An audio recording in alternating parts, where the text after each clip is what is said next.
Hermano, estamos viendo cuáles fueron las causas del exilio a Babilonia. Estamos viendo algunos profetas y estamos viendo ahora al profeta Jeremías. Y estamos viendo cómo en esa predicación pasada vimos que nuestro Padre Celestial llamó a un rey pagano llamado Nabucodonosor, que era como un dios, era el dios de los babilonios. Cómo Dios, nuestro Padre Celestial, llevó a ese pueblo infiel, llevó a Nabucodonosor para que purificara. Mira, hermano, qué instrumento utilizó nuestro Padre Celestial para purificar a ese pueblo que le había enviado profetas y que no habían hecho caso omiso a todas las advertencias, esos castigos, esos pecados que se repetían una y otra vez, y nos quedamos con la interrogante de que había un duelo entre profetas, había un falso profeta llamado Ananías y uno verdadero que se llama Jeremías.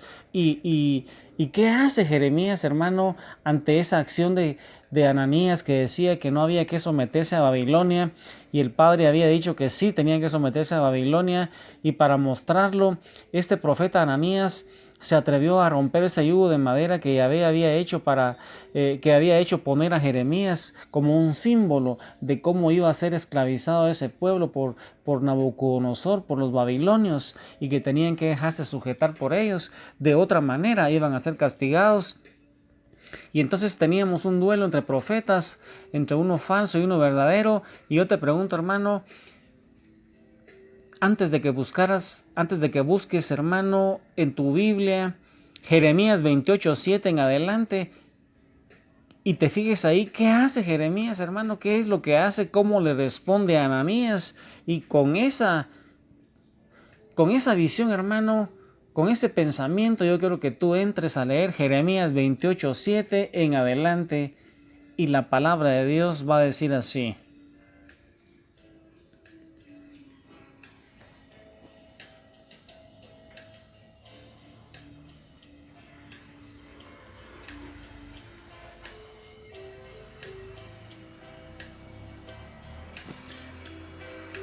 Pero fíjate bien en lo que te voy a decir delante de todos. Los profetas que nos han precedido desde hace mucho tiempo predijeron a muchos países y a grandes naciones guerra, hambre y peste. Por eso un profeta que anuncia la paz no será reconocido como verdadero profeta mandado por Yahvé, mientras no se realice lo que él anunció. Entonces el profeta Ananías tomó el yugo que el profeta Jeremías llevaba sobre el cuello y lo rompió. Pero después Yahvé dirigió a Jeremías su palabra y le dijo: anda a decir a Ananías, has roto yugos de madera, y en vez de madera, ahora habrá yugos de hierro. Porque así habla Yahvé: yo pongo un yugo de hierro al cuello de todas estas naciones para someterlas a Nabucodonosor, rey de Babilonia, para que los sirvan. A todos los he entregado a Nabucodonosor, hasta los animales del campo. Después Jeremías dijo a Ananías: escúchame tú. Yahvé no te ha enviado y tú has engañado a este pueblo dándole una falsa seguridad. Por eso así habla Yahvé: yo te echo de la superficie de la tierra y en el presente año vas a morir por haber incitado a la rebelión contra Yahvé. Y a los 2 meses, aquel mismo año, murió Ananías. Se cumple lo que Yahvé anuncia por Jeremías para mostrar quién es el profeta de Yahvé. Mira, hermano, qué maravilloso texto. Cómo va esta enseñanza en consonancia con la Gran Babilonia y la escatología católica. Hermano, este curso era necesario que lo conociéramos para poder hablar de escatología cristiana, de escatología católica. Y yo te pregunto, hermano, ¿Qué hicieron con Jeremías? ¿Qué hizo ese pueblo con Jeremías? Y eso es lo que quisiera invitarte a ti, hermano, en Jeremías 38:4 en adelante. Para que tú mires, hermano, qué fue lo que hicieron los jefes.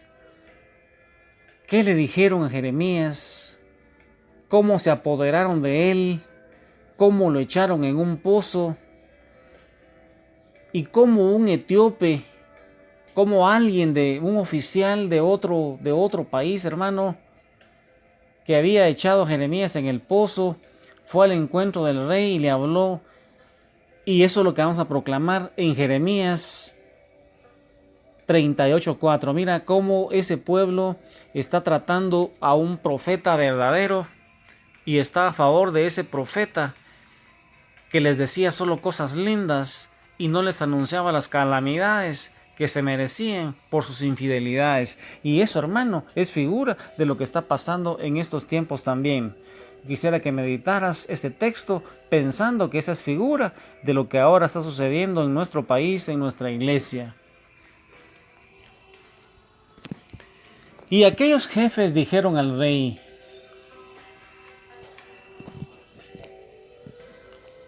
este hombre debe morir, porque sus discursos desalientan a los combatientes que quedan en esta ciudad y aún a todo el pueblo. Es evidente que este hombre no busca nuestro bien, sino que trata de perdernos. Este es un error de confundir el bien con lo que se cree es el bien. Entonces se apoderaron de Jeremías y lo echaron al pozo de Melquías, hijo del rey, situado en el patio de la guardia, bajándolo con cuerdas. En el pozo no había agua sino puro fango, y Jeremías se hundió en el fango. Pero un oficial del palacio, el etíope Abdemelec, oyó decir que habían echado a Jeremías en el pozo. Fue al encuentro del rey y le habló en estos términos: oh mi señor, esos hombres han procedido muy mal con el profeta Jeremías. Lo han echado en el pozo donde va a morir. Entonces el rey ordenó al etíope: toma 3 hombres y saca a Jeremías del pozo antes de que muera. Entonces Sedecías mandó a buscar a Jeremías y lo hizo venir donde él estaba, a la tercera entrada de la casa de Yahvé, y le dijo: no me ocultes nada de lo que te voy a preguntar. Y Jeremías transmitió al rey esta palabra de Yahvé: si te entregas a los generales del rey de Babel, salvarás tu vida y esta ciudad no será quemada. Vivirás tú y los tuyos. Pero si no lo haces, esta ciudad caerá en manos de los caldeos, que la incendiarán y tú no escaparás de ellos. Palabra de Dios, te alabamos. Mira, hermano, qué maravilloso texto. Imagínate a Jeremías hablándole la profecía del Padre Celestial a este rey Sedecías. Acuérdate, hermano, que Sedecías fue ese rey que se le extirparon los ojos por desobediente, y cómo Nabucodonosor le extirpó los ojos y mató toda su descendencia. Y yo te quiero hacer una pregunta, hermano, que la vas a poder leer en Jeremías 39:1 en adelante. Pero yo te pregunto, ¿qué hizo Sedecías, hermano? ¿Qué hizo con esa palabra que Jeremías le estaba diciendo, esa palabra de Yahvé que le estaba proclamando Jeremías? ¿Qué hizo Sedecías? Dice la palabra que desobedeció la palabra que Dios le había dado por el profeta Jeremías, y él tomó su propia decisión. Y eso, hermano, es lo que vamos a observar ahí en Jeremías 39:1 en adelante.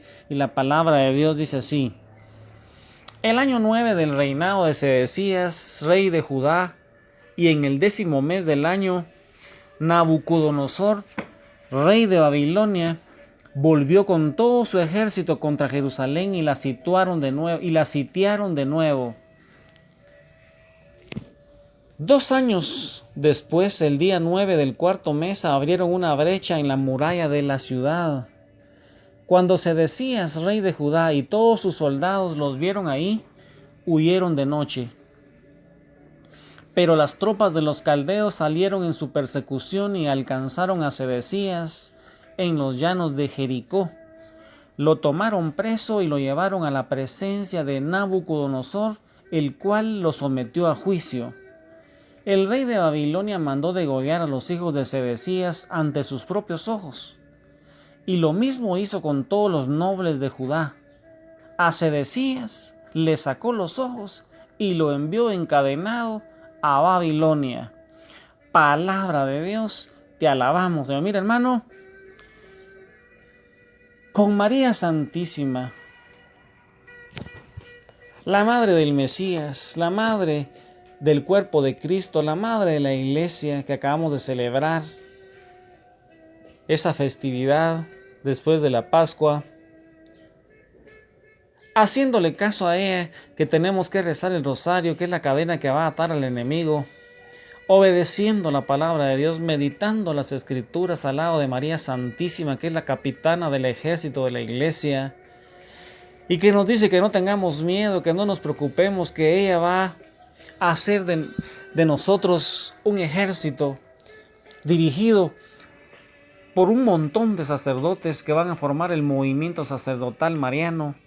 Y con esa esperanza puesta en María Santísima, la Madre de Jesús, la mamá del Rey de Reyes, la mamá del Eterno y Sumo Sacerdote, sigamos meditando las Escrituras, meditando cómo fueron esos acontecimientos que fueron llevando a ese pueblo, a Babilonia, con ese falso engaño generalizado, con esa gran apostasía, con esa pérdida de la fe, con esa doctrina de Jezabel de fornicación y adulterio espiritual, fornicación con otros ídolos. Meditemos las Escrituras al lado de María Santísima.